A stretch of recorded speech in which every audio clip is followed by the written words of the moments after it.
తెలుగు రాష్ట్రాల్లోని అన్ని జిల్లాలకు విస్తరిస్తూ అత్యాధునిక వైద్యం అందిస్తున్న మల్టీనేషనల్ హాస్పిటల్ మెడికవర్ హాస్పిటల్స్ ఇప్పుడు మన వరంగల్లో. ఆంధ్రప్రదేశ్ ప్రజలు జగన్మోహన్ రెడ్డికి వాతలు పెట్టినా ఇంకా సిగ్గురాల. కృష్ణా జిల్లా పిల్లలందరూ పారిపోయారు. ఒక పుడింగి మాట్లాడుతున్నాడు పేరు నాని. జగన్మోహన్ రెడ్డి రాసిచ్చినటువంటి స్క్రిప్ట్ శ్వేతపత్రాల గురించి మాట్లాడుతున్నారు. శ్వేతపత్రం అంటే ఏంటో జగన్మోహన్ రెడ్డికి తెలుసా? శ్వేతపత్రం అని ఏ రోజన్నా విడుదల చేశాడా? ఎందుకంటే జగన్మోహన్ రెడ్డి ప్రజల ధనాన్ని దోచుకుని దొంగ కాబట్టికి ప్రజలకి లెక్కలు చెప్పడం ఏమి చూపించడు. చంద్రబాబు నాయుడు గారు ప్రజాధనాన్ని ప్రజలకు పంచిపెట్టే మనిషి కాబట్టికి శ్వేతపత్రం రిలీజ్ చేశాడు. శ్వేతపత్రం అంటే ఏంటో అర్థం తెలియని జగన్మోహన్ రెడ్డి శ్వేతపత్రం అంటే ఏంటో తెలియని పేరున్నాని చంద్రబాబు గారి గురించి శ్వేతపత్రం విడుదల చేసిన దాని గురించి మాట్లాడుతున్నారు. చంద్రబాబు నాయుడు గారు పోలవరాన్ని సందర్శిస్తే తప్ప? రోజుకి ఒకసారి వెళ్తాడు. ఏంటి మీకు నొప్పి? మీరు పనిచేయరు, చంద్రబాబు గారు పని చేస్తుంటే దాన్ని విమర్శిస్తారా? 35 రోజులు అయింది, ఈయనేం చేయలేదు. ఏం చేయాలి 35 రోజుల్లో? ఈ రాష్ట్రాన్ని మీరు ఎలా దోచుకున్నారో, ఏ ఏ శాఖల్లో ఏమేం చేశారో, ఏ శాఖల్లో కూడా డబ్బులు లేకుండా చేశారు, ప్రతి కార్పొరేషన్లో మీరు అప్పులు చేశారు. ఇవన్నీ కూడా మీకు 151 సీట్లు ఏదైతే 2019 ఇచ్చారో వాళ్ళకి తెలియపరచాల్సిన అవసరం చంద్రబాబు నాయుడు గారికి ఉంది. వీళ్ళ డొల్లతనం ఎక్కడ బయటపడిపోయింది, వీళ్ళ దొంగతనాలు ఎక్కడ బయటపడిపోతాయని ఉలిక్కిపడి ప్రెస్ మీట్లు పెడుతున్నారు. మీరు పోలవరానికి ఏం చేశారు? పోలవరంలో ఉన్నటువంటి మట్టిని పెద్దిరెడ్డి జగన్మోహన్ రెడ్డి దాదాపు 1000 కోట్ల పైనే మట్టినే తీసుకున్నారు. పోనా అయ్యా ప్రభుత్వ ఖజానాలు చేశారా అంటే మీ సొంతానికి వాడుకున్నారు. మీ కుటుంబం కోసం, మీ పిల్లల కోసం, మీ పిల్లల భవిష్యత్తు కోసం వాడుకున్నారు. చంద్రబాబు నాయుడు గారు ముఖ్యమంత్రి అవగానే 3000 పెన్షన్ 4000 చేసి ఏప్రిల్ నెల నుంచి ఇస్తానన్నటువంటి 3 నెలల బకాయి కూడా ఇచ్చేసి 7000 రూపాయలు ఆయన చేస్తే మీ సైకో ముఖ్యమంత్రి ఏం చేశాడు? ప్రజావేదిక కూల్చాడు. ఫస్ట్ అసలు చెత్త పన్ను వేసింది ఎవరు? చెత్త ముఖ్యమంత్రి జగన్మోహన్ రెడ్డి. ఆ చెత్త గురించి మాట్లాడుతున్నాడు. ఈ చెత్త పేరుందని ఎవడేమన్నాడా మిమ్మల్ని? చెత్త మీద పన్ను ఎవడన్నా వేస్తాడా? మీరు వేసిన చెత్త రాష్ట్రం మొత్తం ఉంది. రాష్ట్రం మొత్తం కూడా చెత్తను క్లీన్ చేయాలంటే 35 రోజులు సరిపోయిద్దా? ఇవాళ సంపద సృష్టించాలి. ఇక్కడ మీరు అన్నీ ఈ రాష్ట్రం అప్పుల పాలు చేసి అధోగతి పాలు చేస్తే చంద్రబాబు నాయుడు గారు ఇప్పటికి 3 సార్లు ఢిల్లీ వెళ్ళారు. ఇవాళ 3వసారి అక్కడ బడ్జెట్ సమావేశాలు పెడుతుంటే దాని మీద వెళ్ళారు. వెళ్ళి రాష్ట్రానికి కావాల్సినటువంటి బడ్జెట్ల గురించి మాట్లాడుతున్నారు. మీ ముఖ్యమంత్రి ఎప్పుడైనా వెళ్ళాడా? నీకు 11 సీట్లు ఇచ్చి ప్రజలు వాత పెట్టినా మీకు సిగ్గు రాలేదా?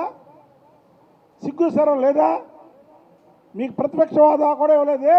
మిమ్మల్ని ఈ రోజుకి అసహించుకుంటున్నారు ప్రజలు. అయ్యో ఎందుకు ఈ 11 సీట్లు ఇచ్చాం? జగన్మోహన్ రెడ్డిని పులివెందుల ఎమ్మెల్యేని ఎందుకు చేసాం? అసలు పులివెందుల్లో కూడా ఈ జగన్మోహన్ రెడ్డిని ఓడిస్తే అసలు మనకి బాగుండేది, జగన్మోహన్ రెడ్డి పీడ వదిలేది అని దమ్ముంటే ఈరోజు నువ్వు పులివెందుల్లో రాజీనామా చేసి ప్రజల ముందుకు వెళ్ళు. పులివెందుల ప్రజలు ఏం కోరుకుంటున్నారో తెలుస్తుంది. ఇవాళ చంద్రబాబు గారికి 35 రోజులైతే 35 రోజుల మీద నన్న పేరునాన్ని పెట్టినటువంటి తప్పులు మాట్లాడటం అనేది విడ్డూరంగా ఉంది. అసలు పేరునాని నువ్వు బందర్కి ఏం చేసావు చెప్పు? బందర్ పోర్టు చంద్రబాబు నాయుడు గారు 2019లో మళ్ళీ ముఖ్యమంత్రి అయితే ఈ పార్టీకి బందర్ పోర్టు పనులు పూర్తి చేసేవాళ్ళు. నువ్వు అసలు బందరికే నువ్వేం చేయలేకుండా చేయని మనిషివి. జగన్మోహన్ రెడ్డి మాట్లాడమన్నారు, పిల్లలన్నీ పారిపోయినాయి, నువ్వు పుడింగిలాగా వస్తున్నావు. జగన్మోహన్ రెడ్డికి అంత బాగా ఓడినా నీకే పదవి రాదు. ఎందుకు రాదంటే జగన్మోహన్ రెడ్డి మళ్ళీ అధికారంలోకి రావడం అనేది కళ. ఈ రాష్ట్రంలో జగన్మోహన్ రెడ్డి లాంటి వాడిని మళ్ళీ ముఖ్యమంత్రి చేయడం అనేది కళ. మీరేదో అనుకుంటున్నారు చంద్రబాబు నాయుడు గారికి 23 సీట్లు వచ్చినాయి కదా, మళ్ళీ చంద్రబాబు నాయుడు గారు 2024లో ముఖ్యమంత్రి అయిపోయాడు కదా, అలాగే రేపు మనకు కూడా అవకాశం వస్తుందేమో అని పగటి కళ్ళకి అంటున్నారేమో. పగటి కళ్ళలాగే ఉంటాయి. చంద్రబాబు నాయుడు అనే వ్యక్తి లేజెండ్. ఈ ఆంధ్రప్రదేశ్లో పడి లేచిన కెరటం చంద్రబాబు నాయుడు గారు. పడి లేచిన కెరటం అంటారు చూసారా? మీరే అన్నారు 23 సీట్లు వచ్చినాయి తెలుగుదేశం పని అయిపోయిందని. మా పార్టీలోనే చాలామంది అనుభవించిన వాళ్ళు పోయారు. 23 సీట్లు వచ్చినాయి తెలుగుదేశం ఇక లేదని. చంద్రబాబు నాయుడు గారు రెక్కల కష్టంతో మళ్ళీ ఈరోజు రాష్ట్రంలో అధికారాన్ని తీసుకొచ్చాడు. ప్రజలు చంద్రబాబు నాయుడు గారిని నమ్ముతారు. మీరా చంద్రబాబు గారిని విమర్శించేది? మీరా చంద్రబాబు గారు 35 రోజుల పాలనను విమర్శించేది?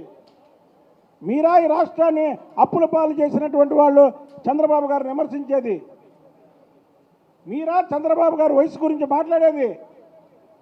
35 రోజుల్లో ఏ రోజన్నా ఖాళీగా రెస్ట్ తీసుకున్నాడా చంద్రబాబు గారు? ప్రజల కోసం, ప్రజా పరిపాలన కోసం ఎన్ని మీటింగులు పెట్టాడు, ఎన్ని రివ్యూలు పెట్టాడు, ఎన్ని శ్వేతపత్రాలు? మీరు దోచుకున్న డబ్బు, మీరు కాజేసిన డబ్బు ప్రజలకు చెప్పడం తప్ప జగన్మోహన్ రెడ్డి నక్క అయితే చంద్రబాబు గారు నాగలోకం. వాళ్ళిద్దరు పోలికి పెట్టి మీరు ప్రెస్ మీట్లు పెడితే ప్రజలు హర్షిస్తారా?